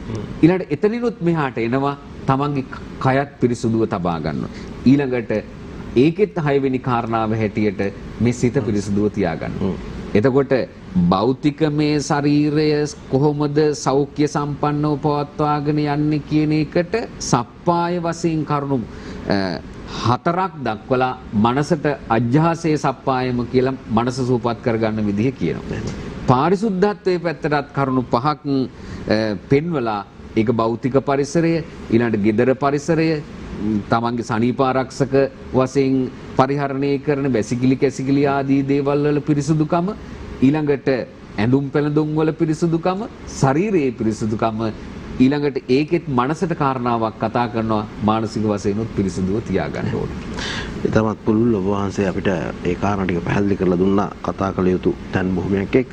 දැන් මේ කියපු කාරණා සියල්ලත් එක්ක මම කැමති වෙන්නේ දැන් ඔබතුමාගේ පොඩ්ඩක් දැනගන්න දැන් අපේ හඳුත් පැහැදිලි කරපු තැන් විදිහට අර ප්‍රාර්ථනා කිරීම වගේ දේවල් පිළිබඳව කතා කරනකොට දැන් සමහර බටහිර මනෝවිද්‍යාව තුළ ඔබතුමා විශේෂ මනෝවෛද්‍යවරයෙක් නිසා මම මේ ප්‍රශ්නේ යොමු කරන්නේ. දැන් මෙතන යම් වැරද්දක් තියෙනවාද? එහෙම නැත්නම් මේක අපි අල්ලගෙන ඉන්න තැන වැරදිද කියන ප්‍රශ්නේ අපි निराකරණය කරගන්න ඕන. දැන් අර බටහිර මනෝවිද්‍යාවේදී මේ කියනවානේ යම් කාරණාවක් පිළිබඳව දිගින් දිගටම සිතීම ඒක ප්‍රාර්ථනා කිරීමමද කියන ප්‍රශ්නයක් තියෙනවා. නමුත් සමහර තැන්වලදී ඒ ප්‍රාර්ථනා කිරීම කියන එකත් පාවිච්චි කරනවා. ඒ තුලට එල්බගෙන ඒ මනසේ සඳහා හුරු කිරීම තුළින් යම්කිසි ප්‍රතිඵලයක් ලබන්න පුළුවන් කියන වගේ කාරණා කියනවා. ඒකේ යම් සාධාරණත්වයක් තියෙනවද මේ කියපු කාරණාත් එක්ක? තරංග අහන්නේ නිකන් අපි මොනවා හරි ප්‍රාර්ථනාවක් කරාම ඒක ලබා ගන්න පුළුවන්. ඔව් ඒ වගේ ආකල්ප දැන් එනවනේ. දැන් ඔය මේ මනෝවිද්‍යාව පිළිබඳව කතා බහ කරන පොත්පත්වල පිටරටින් ආපු යම් කාරණාත් එක්ක කතා කරනකොට ඒක දැන් අපිට ඇත්තටම බටහිර වෛද්‍ය විද්‍යාවෙන් එහෙම දෙයක් අපිට පැහැදිලි කරන්න බෑ. හැබැයි අපේ මනසේ තියෙන ශක්තිය කියන එක අපිට මනින්න පුළුවන් කමක් නැහැ. මනසේ තියෙන ශක්තියෙන් අපෙන් පිටත් යම් දේවල් කරන්න පුළුවන්ද කියන එක අපි බටහිර වෛද්‍ය විද්‍යාව තුළ හදාගන්න හදලා නැහැ. එහෙම දෙයක් කරන්න පුළුවන්ද බැරිද කියන එක ගැන මම ඇත්තටම වචනයක් කියන්න ඒ ගැන අවබෝධයක් නැහැ. ඇත්තටම පැහැදිලි කරනවා නම් එතන දැන් ඊට එහාගත් අපි දැන් ආයිත් මෙතනට මම ගෙනවොත් දැන් අපේ ගතයි සිතයි කියලා අපි මේ කතා කරන දේවල් වලින් අපි මේ හාමුදුරු කතා කරනවා කිව්වා සැපය සුවය අපි මේ කතා කරන වචන සතුට මේවා තමයි ඇත්තටම අපිට ජීවත් වෙන්න අවශ්‍ය කරන දේ. අපි මේ වාහන, ගෙවල්, කාමර ගාන, AC තියෙනවා දනම්මනම් කිව්වත් ඔය මොනවත් නෙමෙයි ඇතුලේ අන්තිමට මේ හැම එකෙම අපි බලාපොරොත්තු වෙන්නේ මේ හිත සතුටෙන් තියන්න. උතර මේ හිත සතුටෙන් තියන්න අපිට පාලනය කළ හැකි කොටස මොකක්ද? භෞතිකව නැති වුණාට පාලනය කරන්න පුළුවන්. ඇත්තට මේක අර ඥානানন্দ ස්වාමීන් වහන්සේ කිව්වා වගේ ඒක ශක්තියක් විදිහට අපිට පාලනය කරන්න භාවිතා කරන්න පුළුවන් මම හිතන්නේ. අපිට භාවිතා කරන්න පුළුවන් වෙන්නේ අපේ සිත. අපේ කය නිරෝගීව තියාගන්නත් පාලනය කරන්න තියෙන්නේ අපේ සිත. දැන් අපිට ඇත්තටම අද ඉස්සර මීට අවුරුදු ගානකට ඉස්සෙල්ලා ලෝකයේ මිනිස්සු මැරුණේ වැඩියෙන් විස බීජ වලින්. communicable diseases වලින්. right? මැලේරියාව මේ වගේ විවිධ විස බීජ හින්දා අතිසාර එක ඒවා තිබුණා. දැන් මිනිස්සුන්ට ප්‍රධාන ප්‍රශ්නේ වෙලා තියෙන්නේ non communicable disease. ඒ කියන්නේ විස බීජ ආසාදනය නිසා ඇතිවන රෝග වලින් නෙවෙයි දැන් කට්ටිය මැරෙන්නේ. ඒ කියන්නේ දැන් ඔය සමහරවිට බෝවන රෝග සහ බෝ නොවන රෝග කියලා ගත්තා. බෝ නොවන රෝග නිසා තමයි අපිට මේ බෝ නොවන රෝග තමයි දැන් අපිට තියෙන ලොකුම ප්‍රශ්නේ. මොනවද? දියවැඩියාව, ප්‍රෙෂර් එක, කොලෙස්ටරෝල්, ඊළඟට මේවා හරහා මතුවෙන තවත් ශාරීරික දෝෂයන්. මේවා පාලනය කරන්න මොකද්ද අපිට කරන්න තියෙන්නේ? අපිට කියනවා මෙන්න මේ જાති කණ්ඩ එපා. මෙන්න මේ දේවල් කරන්න කියලා. දැන් මේවා කරන්න යනකොට මොකද්ද අපිට බාධා වෙන්නේ? අපිට ආසයි මේක කන්න. එතකොට ඒක ආසාව පාලනය කරන්න පුළුවන් වෙච්ච එක්කෙනා ඒක නොකා අන්න හොඳ දේ අරගෙන ඉන්නවා. ඔව්. මොහොකින්ද පාලනය කරේ? මනසෙන්. ඒක පාලනය කරගන්න බැරි වෙච්ච එක්කෙනා අන්න ඒ ටික කෑවා අන්න අසනීපේ වැඩි වුණා. දැන් මේ එක පැත්තකින් සිත ගතට බලපාන පැත්ත. මෙතනින් එහාට තව ටිකක් එහාට ගියොත් අපිට මානසික පීඩනය කියන එක තියෙනවානේ. සිතට පීඩනයක් දැනෙනවා. ඒ කියන්නේ මොනවා හරි මේ සිදුවෙන දෙයක් අපිට හරි අසහනකාරී. ඒක අපිට අපේ හිතට ගැළපෙන්නේ නැහැ. ඒක පිළිගන්න ලෑස්ති නැහැ. ඒක හරි වදයක්. මෙන්න මේක වෙනකොට අපේ ඇඟේ ස්වභාවිකම සිදුවෙන රසායනික විපර්යාස ටිකක් වෙනවා. ඒකට අපි කියනවා ස්ට්‍රෙස් රියැක්ෂන් කියලා. ඒකේ ඵල විදියට එන්නේ සමහර හෝමෝන ಜಾති අහලා ඇති කෝටිසෝල් එහෙම කියලා. මේ හෝමෝන ಜಾති වල රසායනික සාන්ද්‍රණය ලේවල තියෙනවා වැඩි වෙනවා. ඒවා දිගට වැඩි වෙලා තියෙනකොට අන්න ආයිත් අර කියන රෝග ටික වැඩි වෙනවා. දියවැඩියාව, ප්‍රෙෂර් එක, කොලෙස්ටරෝල් මේ ඔක්කොම වැඩි වෙනවා. මහත තරබාරුකම ඊට අමතරව සමහරක් වෙලාවට හිතලා නැතුව ඇති පිළිකාව කියන එක අපි හැමෝම හරි බය අසනීපයක් නේ. ඒ වුණාට අපි දන්න දේ තමයි පිළිකා සෛල අපේ ඇඟෙන් නිතරම හැදෙනවා. හැබැයි ඒක පිළිකාවක් දක්වා වර්ධනය වෙලා නැති එක විතරයි වෙනස තියෙන්නේ. ඇයි වර්ධනය වෙන්නේ නැත්තේ? අපේ ඇඟේ තියෙනවා ඔන්න ප්‍රතිශක්තිකරණය එනවා ආයිත්. අපේ ඇඟේ තියෙනවා සුදුරුදුරාණු වල වසා සෛල වල තවත් ප්‍රභේදයක්. අපි ඒකට කියන්නේ natural killer cells කියලා. මේවා විසින් කරන දේ තමයි පිළිකා සෛල හැදෙනකොට මේක මරලා දානවා. එතකොට natural killer cells වලට ශක්තිය තියෙන්න ඕනේ අපේ ඇඟේ පිළිකා සෛල හැදෙන වේගයට ප්‍රතිචාර දක්වන්න. යම් කිසි මොහොතක පිළිකා සෛල වේදන වේගය වැඩි වෙනවා මේකේ ක්‍රියාකාරීත්වයේ ශක්තිය අඩු වුණොත් ඒක පිළිකාවක් දක්වා වර්ධනය වෙනවා. දැන් මේ සම්බන්ධව පරීක්ෂණ කරලා තියෙනවා. ඒ කියන්නේ කොහොමද දැන් මෙන්න මෙතනට ආයිත් වෙනවා දැන් අපි මේ දවස්වල කතා කරන්නේ මේ ප්‍රතිශක්තිකරණය කොහොමද වැඩි කරගන්නේ කියලා. ප්‍රතිශක්තිකරණය වැඩි කරගන්න නම් පොඩි අතුරු ප්‍රශ්නයක් දැන් මේ දවස්වලනේ මේ COVID-19 නිසා නේ ප්‍රතිශක්තිකරණ වචනේ ආවේ සමාජගත වුණේ ගොඩක්. දැන් ඔయిత කලින් සමහර වෙලාවට වෛද්‍යවරුත් අපිට කියන්නේ බෙහෙත් ටිකක් ගන්න ගියාම ප්‍රතිශක්තිය හදාගන්න කියලා. මේ ඇයි එහෙම වුනේ? දැන් මේ කලින් ඕක කිව්වේ නෑ අපිට ප්‍රතිශක්තිකරණය හදාගන්න ඕන ප්‍රතිශක්තිය වැඩි කරගන්න ඕන. හැබැයි දැන් කියන්නේ අර වෙන මොකුත් නෙවෙයි. දැන් කෑමෙන් පරිස්සම් වෙන්න කියනවා කලින්. ඊළඟට බොන දේවල් මෙන්න මේවා ඒවා අහිත කරයි ඒවා ශරීරයට හිතකර නොවන ඒවා ඒ වගේම වලකින්ට කියනවා මිසක් මේ ප්‍රතිශක්ති කියන වචනේ පාවිච්චි කරන්නේ නැහැ. ඒක පොඩ්ඩක් පැහැදිලි කරලා හිටියොත් හොඳයි. ඇත්තටම මං හිතන්නේ දැන් මේ වෙලාවේ ඒක මතුවෙන්න ප්‍රධාන හේතුව උනේ මේ හම්බෙච්ච විස බීජේ හරිම අනතුරුදායකයි සහ ඒකට පාලනය කරන්න අපිට බෙහෙතක් නැහැ. ඒක පාලනය කරන්න වෙන්නේ අපේ ශරීරය තුලින්මයි අපිට හැදුනොත්. එතකොට අපිට ප්‍රතිශක්තිකරණය අත්‍යවශ්‍ය තත්වයකට පත් වෙලා තියෙනවා බෙහෙතක් නැති එකක් තියෙනවා ඒක පාලනය කරන්න අපේ ප්‍රතිශක්තිකරණයේ ශක්තිය අවශ්‍යයි. ඇත්තටම එතකොට ඊට කලින් තිබිච්ච ඒකට කතා බහට එන්නේ නැත්තේ මං හිතන්නේ අර ඔබ නෑ ඔබ වහන්සේම මතු කරපු මනස කියන එකට එච්චර තැනක් දීපු නැති හින්දා කියලා මට හිතෙන්නේ. මානසික සෞඛ්‍යය කියන එක තමයි ඇත්තටම රෝග කීපයකුත් තියෙනවා අපේ ඇඟේ ස්වභාවික ප්‍රතිශක්තිකරණය අඩු. එක වෙනම දැන් උදාහරණයක් ලියුකේමියාව. ඊළාට අපි HIV වෛරස් එක immunodeficiency virus කියන්නේ AIDS හැදුනාම අපේ ප්‍රතිශක්තිකරණය අඩු වෙනවා. මේ වගේ අසනීප කීපයක් තියෙනවා. ඒ හැරගත්තාම අපේ ශරීරයේ තුළ තියෙන ස්වභාවික ප්‍රතිශක්තිකරණය අඩු කරන ප්‍රධානම ක්‍රමය තමයි මානසික පීඩනය, මානසික සුවය කියන එක නැති එක. හිතේ සතුට කියන එක නැති එක. ඇත්ත පෝෂණය ඉතාමත්ම අවශ්‍යයි. මට ඒක අතෑරුණා මං හිතන්නේ පෝෂණය ඉතාමත්ම අවශ්‍යයි. ඒ කියන්නේ ප්‍රෝටීන් අඩංගු ආහාර කෑම වැඩිම අවශ්‍යයි. ඒ අවශ්‍ය කරන ප්‍රතිශක්තිකරණයට අවශ්‍ය කරන ඔය අපි කතා කරපු සෛල වර්ග මේව හැදෙන්නේ. right? එතකොට මං ඉස්සෙල්ලා කියමින් හිටියේ තව ටිකක් අර natural killer cells කියන එකත් එක්කම ඒ කියන්නේ මේ පිළිකා සෛල මරණ එකත් එක්ක මේක සම්බන්ධයෙන් කරපු පරීක්ෂණයක් තියෙනවා. ඒ පරීක්ෂණයට සහභාගී කරගන්නවා නළු නිළියෝ ටිකක්. ඒ නළු නිළියෝ ටික සහභාගී කරගන්න එකේ අරමුණ තමයි එයාලට යම්කිසි රෝල් එකක් දුන්නාම මොකද්ද චරිතයක් දුන්නාම ඒ චරිතයට ඇතුළට ගිහිල්ලා තමයි ඒ චරිතය රඟපාන්නේ. එතකොට ඒ චරිතය රඟපාන වෙලාවට එයා ඇතුලේ ඒ හැඟීම් ආවේග එනවා. right? එතකොට මේ පරීක්ෂණයට ගත්තු නළු නිළියන්ට කණ්ඩායම් දෙකකට බෙදලා එක කොටසකට මුලින් අපි පරීක්ෂණ කරනවා කොහොමද natural cells තියෙන්නේ, කොහොමද අනිත් සුදු රුධිරාණු වල කොහොමද තත්ත්වයන් තියෙන්නේ කියලා. පරීක්ෂණය තුලදී කරන්නේ එක කණ්ඩායමකට චරිතයේ තියෙන්නේ හරිම වෛරක්කාරී, ඉරිසියාකාරී, බොහොම දැඩි දරුණු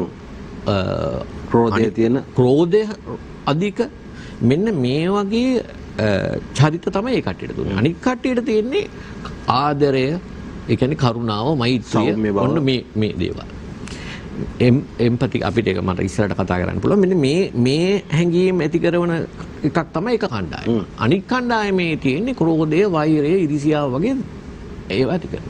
මේ කණ්ඩායමට මේ චරිත කරන්න දීලා ඉවර වෙලා පස්සේ මේ කට්ටියගේ රුධිරයේ තියෙන මේ සෛලවල සංඝටක කොහොමද තියෙන කියලා බැලුවාම අර ක්‍රෝධය, ඉරිසියාව, ඒ දරුණු වෛරය ඒවා තිබිච්ච කට්ටියගේ natural killer cells ප්‍රමාණය අඩු වෙනවා. අනිත් කණ්ඩායමේ ඒක වැඩි වෙලා. එතකොට එතන පැහැදිලිව තියෙනවා අපිට අපේ ප්‍රතිශක්තිකරණය කියන එක වැඩි කරන්න අපිට ඇත්තටම කළ හැකි වැදගත්ම දෙකක් තමයි අපේ මානසික සෞඛ්‍යය සුවපත්ව තියාගන්න.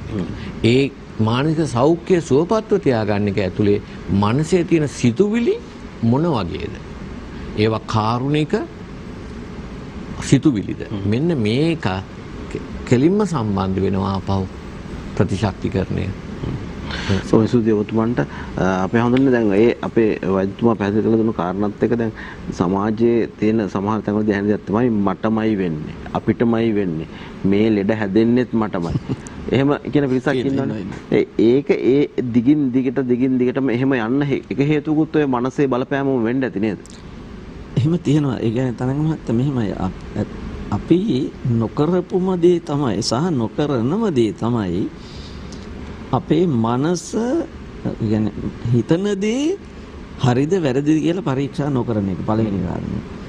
එහෙම පරීක්ෂා කරන කෙනෙකුට පමණයි පුළුවන්කම තියෙන්නේ තමන් හිතන විදිහ වැරදි නම් වැරදි බව තේරුම් ගන්න. තේරුම් ගත්ත කෙනා තමයි නිවැරදි වෙන්න උත්සාහ කරන්නේ. ඕකටනේ තථාගතයන් වහන්සේගේ දෙද ආර්ය අෂ්ටාංගික මාර්ගය කියන සම්මා වායාම කිව්වේ එතනනේ. ව්‍යායාමෙහි යෙදෙන්න කියලා කියන්නේ මේ නැග මහන්සි කරවන්න නෙමෙයිනේ. ඒතර අපේ හිතට එන සිතුවිලි හඳුනා ගන්න ඕන. ඒකට හැමෝම සමත් නැහැ. හැමෝටම පුළුවන්කමකුත් නැහැ. එතෙන්දි තමයි ඕන කරන්නේ තව කෙනෙකුගේ සහාය. දැන් පොඩි දරුවන්ට ඔවුන්ගේ සිතට එන දේවල් හඳුනා ගන්න අපොහසත් නිසා තමයි වැඩි හිටියෝ ඉන්නේ. එතකොට වැඩිහිටි කෙනෙකුට හඳුනා ගන්න බැරි වෙනකොට එයාට කල්යාණ මිත්‍ර සම්පත්තිය තියෙන්න ඕනේ. ඒගොල්ලෝ තමයි එතකොට පැහැදිලි කරලා දෙන්නේ, අවබෝධ කරවලා දෙන්නේ. ওই එක කාරණයක්. අනිත් එක තමයි මේ විසාකා උපෝසත කියලා සූත්‍රයක් තියෙනවා. විසාකා උපාසකම්මට දේශනා කරනවා. එතෙන්දි බුදුහාමුදුරන් වහන්සේ විසාකාවට කියනවා විසාකාවනි ඔබට හැඩ ඇති දිග ඇති කොණ්ඩයක් තියෙනවා. මේ කොණ්ඩය නිරන්තරයෙන්ම අපිරිසිදු වෙනවා. මේක සුමානයකට වතාවක්වත් හේදුවේ නැත්තම් එහෙම ඔබතුමියටම දුගඳ හමනවා මේ කොණ්ඩේ. තියාගෙන ඉන්න බෑ. ඒ නිසා තමයි ඔබතුමියලා වගේ අය කොණ්ඩේ තියන අය දැන් අපිට නෑ නෙහිම. කොණ්ඩේ තියන අය මේක නිතර නිතර හොදන්නේ. හොදනකොට මොකද කරන්නේ? එකක් තමයි තමන්ගේ ශරීරයේ ක්‍රියාත්මක කරනවා. අත හසුරුවන්න දෙපෙයි. ව්‍යායාමයේ යොදවනවා. ඊළඟට දියර පාවිච්චි කරනවා. වතුර ගන්නවා. ඒ වතුරට අවශ්‍ය කරන රසායනික ද්‍රවයක් හෝ ද්‍රව්‍යයක් හෝ මොකක් හරි යොදනවා. අපි කියමුකෝ සබන් ටිකක් කියලා. එහෙම නැත්නම් දෙහි ටිකක් මොනවා හරි එහෙම දැන් කාලේ නම් සැම්පෝයෝම තියෙනවනේ. ඒ කාලේ තිබිලා නැහැ. ඒ කාලේ තිබිලා තියෙන අටුවාවේ තියෙන්නේ නම් මේ ගොම මැටි සහ මේ ඇඹුල් රස ඇති යුසක් කියලා තියෙනවා. යොදලා තියෙනවා. ඒක හරියටි මණ්ඩාම දැන් අපි මහාන කරන කොටත් ළමෙක් ගත්තම ඒ ළමයාගේ හිස බාලා යවන්නව කරලා වෛද්‍යතුමනි නාවන්නේ මේ හුඹස් මැටි අරගෙන හුඹස් මැටි හොඳට අඹරලා අරන් ඒකට කහ දාලා දිය කරලා තමයි ඇඟේ ගන්න. ඒ කියන්නේ විස බීජ හරනවා. එහෙම තියෙනවා. අරගේ තියෙන්නේ මේ මට වැරදුනා ගොම මැටි නෙවෙයි හුඹස් මැටි. හුඹස් මැටි අරගෙන ඇඹුල් රස ඇති යුසක් මිශ්‍ර කරලා විසාකාවනි ඔබ කොණ්ඩේ හොදනවා.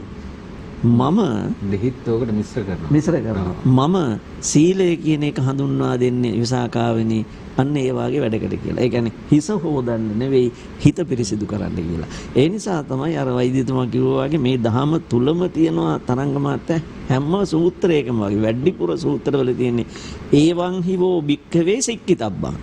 මානෙන්නේ මෙන්න මේ විදිහට ඔබ හික්මෙන්න. ඒ හික්මවන්න කියන්නේ සිත. සිත හික්මවා ගත්තාම ගත නිරෝගී වෙනවා. ගත ආරක්ෂා වෙනවා. ඒත් එක්කම සිතත් නිරෝගී වෙලා ආරක්ෂා වෙනවා. හඳුන්නේ අපි නිරන්තරයෙන්ම හිස හොදනවා. අපි හැමදාම උදේට මූණ හොදනවා. හැබැයි අපේ හිත පිරිසුදු කරගන්නවාද කියන කාරණාව පිළිබඳව අපි මේ මොහොතේ යලිත් දෙවරක් නෙවෙයි සියවරක්වත් හිතන්න ඕන කාරණාවක් බවට පත් වෙලා තියෙනවා. අවසන් විරාමය ලබාගෙන අවසන් විනාඩි කිහිපයකත් එක්ක අද දවසේ මාතෘකාව පිළිබඳව කතා බහ කරන්න සූදානම් වෙනකොට මට හිතුණා අපි ලබන සතියේ සූදානමත් කොයි වගේද කියන කාරණාව යමක් පැහැදිලි කරලම ගියොත් හොඳයි කියලා. එහෙම නැත්නම් මාතෘකාව මතක් කරලා අපි ලබන සතියක් වෙනස් විදිහකට ඔබ මුණ ගැහෙන්න බලාපොරොත්තු වෙනවා. අපි කතා බහ කරන්න සූදානම් වෙන්නේ සාහිත්‍ය කරුවා දුටු බුදුරජාණන් වහන්සේ කියන තේමාවත් එක්ක. එතකොට අපිට ගීතය, කවිය, කලාව නැත්නම් සාහිත්‍ය කියලා කිව්වම ලොකු පරාසයක විහිදලා තියෙන තැනක්. ඉතින් ඒ නිසාම ඒ දේවලුත් අපි ප්‍රායෝගික වැඩසටහන තුල එකතු කරගනිමින් ගීත රස වින්දනයකුත් සිදු කරමින් මේ කතා බහට එන්න තමයි අපි බලාපොරොත්තු තියෙන්නේ. ලබන සමුදාවේ ඒ සඳහා ඔබට දැන් ඉඳන්ම අපිත් එක්ක එකතු වෙන්න සූදානම් වෙන්න පුළුවන් කියන කාරණාව මතක් කරමින් අද දවසේ අපි කතා කරපු කය, මනස සහ අපේ ප්‍රතිශක්තිකරණය පිළිබඳව තිබෙනා වූ කාරණා පිළිබඳව යම් අවසන් කතා බහකට අපි එන්න සූදානම් වෙලා ඉන්න මොහොතක මම තමත් ගෞරවපූර්වක අපේ දික්කපිටිය සේනානන්ද අපේ වන්දන වහන්සේට ගෞරවයෙන් ආරාධනා කරනවා. අපිට යම් මගහැරුණු තැනකුත් තියෙනවා. ඒක ටිකක් පැහැදිලි කරගෙන තමත් කෙටි කාලයකින් මේක අපි අවසන්යි කරගෙන යන්න සූදානම් වෙනවා. තරංග මහත්තයෝ අපේ මාතෘකාවට අනුව මගේ මෙන්න මේ කාරණා කීපේ මම සිහිපත් කරන්නට හිතුවා අවසානයක් කරමින්. අපි යමක් මනසින් අගය කරනවද ඒ මනසින් අගය කරන දේ තමයි මනසේ වැඩෙන්න පටන් ගන්න. ඒ හොඳ හෝ නරක දෙකටම ඒක බලපානවා. මනසට තේරෙන්නේ නැහැ මේක හොඳද නරකද කියලා. ඔව්. ඒ කියන්නේ මනසින් අපි අගය කරන දේ මනස තුල වර්ධනය වෙනවා. ඒක හොඳ වෙන්නත් පුළුවන් නරක වෙන්නත් පුළුවන්. අපි අද අප මාතෘකාවට අදාළ කරගත්තොත් අපි හිතමුකෝ යම්කිසි කෙනෙක් කායිකව සහ මානසිකව නිරෝගීව තබා ගැනීම මනසින් අගය කරනවා නම් එහෙම නැත්නම් කායික මානසික සුවය පවත්වාගෙන යනවා කියන එක ඒ පුජ්‍යලයා අපේක්ෂා කරනවා නම් ඒ සඳහා ඒ පුද්ගලයා ක්‍රියාත්මක වෙනවා. ඒ වගේම යම්කිසි කෙනෙක් කායික මානසික සුවය පවත්වාගෙන යාම පිළිබඳව මනසින් අගය කිරීමක් නැත්තම් එයා ඒ පිළිබඳව නොසලකා හරිනවා. ඒ වගේම ඒක Tamanටත් අනතුරක් වගේම ලෝකයාටත් අනතුරක් වෙන්න පුළුවන්. දැන් අපි පසුගිය කාල පරිච්ඡේදවල මේ නිරන්තරයෙන්ම දැක්ක සමහර වෙලාවට නිරෝධායනය වෙන්නට උපදෙස් දුන්නාම ඒ පුද්ගලයෝ කාටවත් නොකිය සමහර ලාවට රහසිගතව පැනලා යනවා. එතකොට ඒකත් දහම කියනවා. මේ තමන් රැකුණොත් තමයි අනිත් අය රැකින්නේ. අත්තානං රක්කන්තෝ පරං රක්කති පරං රක්කන්තෝ අත්තානං රක්කති. එතකොට තමන් අනතුරට හෙලාගත්ත කියලා කියන්නේ අනිත් අය අනතුරේ අනිත් අය අනතුරට හෙලාගත්ත කියලා කියන්නේ තමනුත් අනතුරේ. එතකොට ඒකටත් හොඳ උදාහරණ. ඒ නිසා අපි මනසින් අගය කරලා කියන්නේ අපේ කායික මානසික සුවය පවත්වාගෙන යන්නට අපි උත්සාහ කරන්න ඕනේ. ඒ සඳහා දහමේ කියනවා චන්දං ජනේති. ඒ සඳහා කැමැත්තක් Tamanට ඇති වෙන්නට ඕන. ඊට වායමති ඒ සඳහා යම්කිසි ව්‍යායාමයක පුහුණුවක අභ්‍යාසයක නිරත වෙන්නට ඕන. ඊළඟට විරියං ආරභති. විරියං ආරභති කියන්නේ ඒ මනසින් අගය කරපු යහපත් දේ වීර්යෙන් යුක්තවයි ආරම්භ කරන්නට ඕන. ඒක උත්සාහයෙන් යුක්තව ආරම්භ කරන්නට ඕන. ඊළඟට චිත්තං පග්ගන්හාති කියලා කියන්නේ ඒ කාරණාව කෙරෙහි සිත ඒකරාශී කරගන්න ඕන. සිත හසුරුවා ගන්න ඕන. ඊළඟට චිත්තං පග්ගන්හාති පදහති කියලා කියන්නේ සිත ඒ තුල මනාව පිහිටුවා ගන්න. එතකොට ඔන්න ඔය මෙතන තියෙන හොඳ අදිෂ්ඨානයක් තියෙනවා. ඉතින් තමන් කායික වශයෙන්ුත් මානසික වශයෙන්ුත් නිරෝගී පුජ්‍යලයක් හැටියට කටයුතු කරන්නට ඕන කියලා මෙන්න මේ ප්‍රතිපදාවට අනුගත වෙන්නට පුළුවන්කම ලැබුණොත් ඒ තුලින් තමන්ගේ ආරක්ෂාව වගේම රටේ සියලු දෙනාගේම ආරක්ෂාවට තමන් දායක වුණා කියන බව සිහිපත් කරමින් මගේ අදහස් ප්‍රකාශ කිරීම මෙතන. බොහොම පිං අපේ හඳුන්නේ අපි හොඳ තැනකට ආවයි කියලා දැන් ඔබටත් හොඳටම වැටහෙනවා ඇති. මම කැමතියි අපේ විශේෂඥ මනෝවෛද්‍ය චතුර අබේසූරිය වෛද්‍යතුමනි යම් නිමාවකට දවසේ වැඩසටහන යන්න සූදානම් වෙන මොහොතක ඔබතුමාට කියන්න බැරි වෙච්ච නැත්නම් අපේ හිතවතුන් වෙනුවෙන් කිය යුතුම කාරණා කිහිපයක් තියෙනවා මතක් කරගෙනම අපි වැඩසටහන නිමාවක් කරා යමු.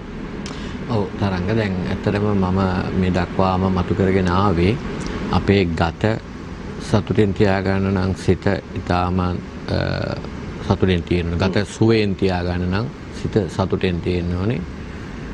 සිත සතුටෙන් තිබුණොත් ප්‍රතිශක්තිකරණයත් වැඩි වෙනවා. එතකොට මේ සිත සතුටෙන් තියාගන්න එක කියන එක මානසික සුවය කියන එක ලබා ගන්න අපි බටහිර වෛද්‍ය ක්‍රමයේ අපි කතා කරනවා මේ ජීවන කුසලතා කියලා ටිකක්. ඒ කියන්නේ අපිට ජීවත් වෙනකොට අත්‍යවශ්‍ය වන මූලික කුසලතා ටිකක්. ඒ තමයි ඒවා කීපයක් තියෙන උදාහරණ මම කීපයක් කියන්නම්. අපි එකිනෙකා අතර තියෙන සම්බන්ධතාව කොහොමද සාර්ථකව තියාගන්නේ? අනිත් අයත් එක්ක තියෙන සම්බන්ධතාව සාර්ථකව තියාගන්න අන්‍යෝන්‍ය ගෞරවය කියන එක ඉතාමත්ම වැදගත්. අනිත් කෙනාට බොහොම ගෞරවයෙන් ඉන්න ඕනේ. අනිත් එක්කෙනාගේ අදහස් සිතුවිලි වලට අපෙත් ගෞරවයක් තියෙන්න ඕනේ.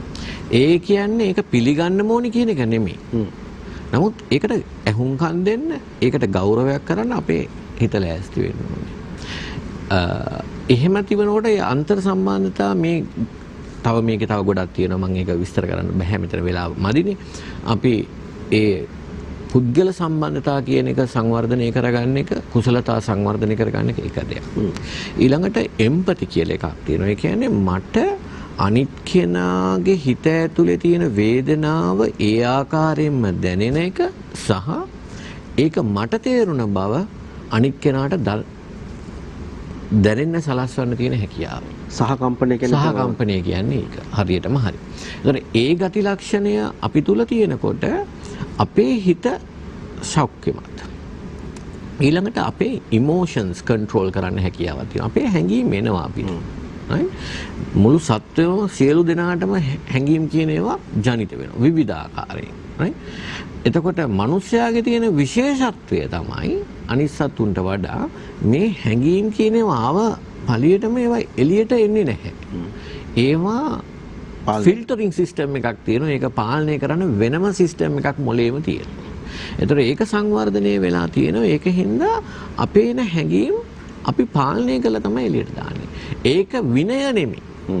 මේක ශික්ෂණය.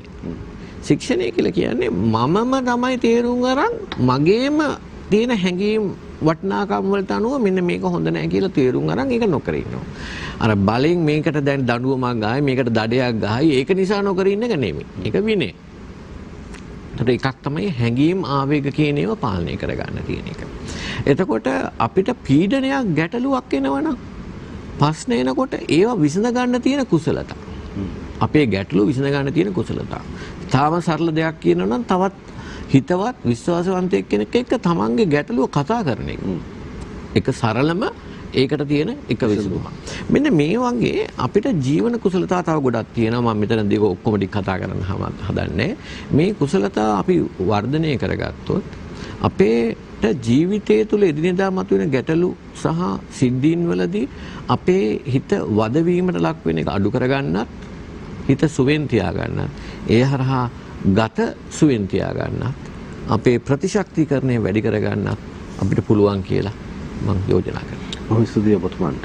ඒ කියපු කාරණාවන් අපේ ජීවිතේට හැම මොහොතකම බද්ධ වෙලා තියෙනට ඕන. එහෙම වුණොත් අපේ කය නිරෝගී කරගන්න පුළුවන්. ඒ සඳහා බලපාන ප්‍රධානම සාධකය සිත බව එතුමාත් අපිට පැහැදිලි කරලා දෙනවා. මේ සියල්ලත් එක්ක ඔබට වටින හුඟක් දේවල් අද දවසේ වැඩසටහන තුලත් අපිට සමීප කරන්න හැකියාව ලැබුණා කියලා අපි විශ්වාස කරනවා. ඒ විශ්වාසයත් එක්කම අපි හඳුන්වන්නේ මේ සියලු කතා බහේ නිමාවට අපි යන මොහොතක මම වහන්සේ බොහොම ගෞරවයෙන් ආරාධනා කරනවා අපේ හිතවතුන් වෙනුවෙන් යමක් දේශනා කළම වැඩසටහන නිමාව කරගෙන යන අපිට අවස්ථාව ලබා දෙන්න කියලා. ධම්මපදයේ තියෙනවා තරංග මහත්තයා සුකරාණි අසාධුනි අත්තනෝ අහිතානිච යං වේ හිතංච සාධුංච තං වේ පරම දුක්කරං කියලා ගාථා පාඨයක්. ඒකේ අදහස තමයි අපි හැම කෙනෙකුගේම ස්වභාවය කියනවා මේ Tamanට අහිතකර දේවල් බොහොම පහසුවෙන් කරන්න පුළුවන්.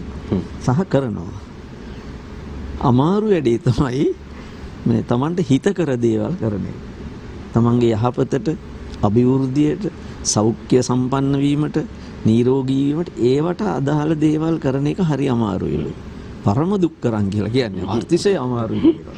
හැබැයි සුකරාණි අසාදුනි අත්තනෝ අහිතානිජ තමන්ට අහිතකර නොගැලපෙන නොහොබිනා දේවල් කරන්න ඊටාම පහසුයි කියනවා බුදුහාමුදුරුවෝ. මහන්සියක් නැහැ. ඔව්.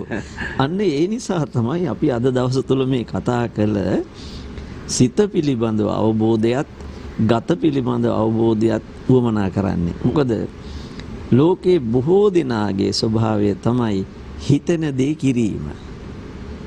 සත්තු වගේ මිනිස්සු සත්තු වගේ වෙන්නේ එතකොට තමයි. සත්තුන්ගේ ස්වභාවය තමයි හිතන දේ කරනවා හිතුණු තැනදී. මිනිස්සුත් එහෙම වුණාම මිනිස්සු සත්තු වගේ තමයි. එයින් මිදෙන්න තමයි බුදුරජාණන් වහන්සේ අනුශාසනා කළේ ඔබ හිතන දේ කරන කෙනෙක් නොවෙන්න හිතලා කරන කෙනෙක් බවට පත් වෙන්න. එතෙන්දී වමනා කරනවා යෝනිසෝ මනසිකාරය කියන එක නුවණින් මෙනෙහි කිරීම. හිතට සිතුවිලි එනවා ඕන තරම් ගලාගෙන එනවා. ඒක රහතන් වහන්සේලාටත් ආවා බුදුරජාණන් වහන්සේටත් ආවා අපිටත් එනවා ඕනම කෙනෙකුට එනවා ඔබටත් එන්න පුළුවන් එනවා. හැබැයි හිතන සියල්ල කරන්න යන්න එපා. ඒකෙන් තමයි ඔබ විනාශ වෙන්නේ. එහෙමනම් කල යුතු දේ තමයි නුවණින් මෙනෙහි කරලා හිතට ආසිතුවිල්ල මුද්දට කිරලා මැනලා බලලා හරිගස්සලා ගැලපෙනවා නම් පමණක් කරන්න නැත්තම් නොකර ඉන්න.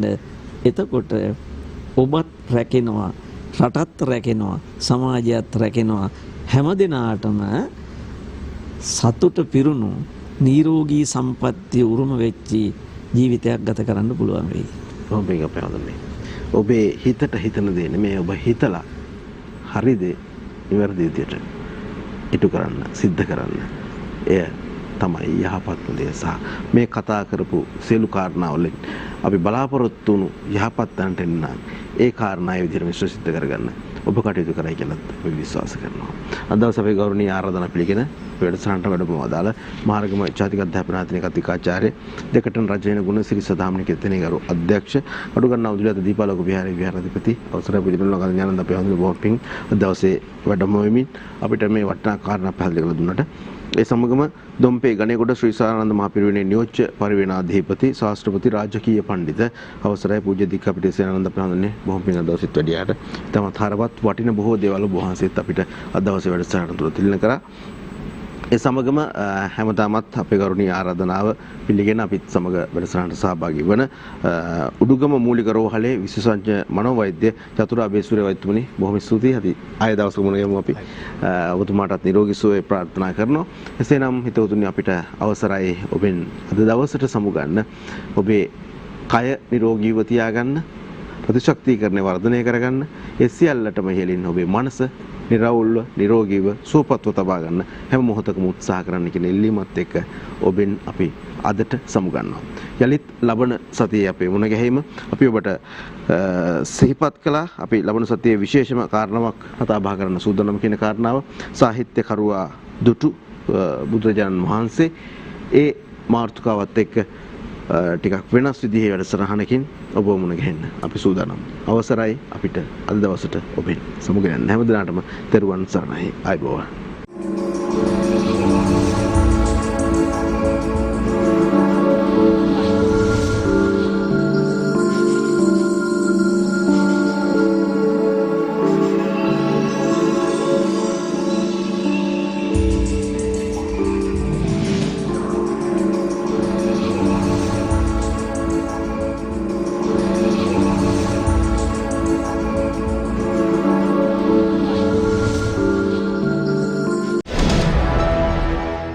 දිනපතා අලුත් වීඩියෝ සහ ප්‍රවෘත්ති නැරඹීමට ඉහත බටන් එක ක්ලික් කර සියත TV සබ්ස්ක්‍රයිබ් කරන්න.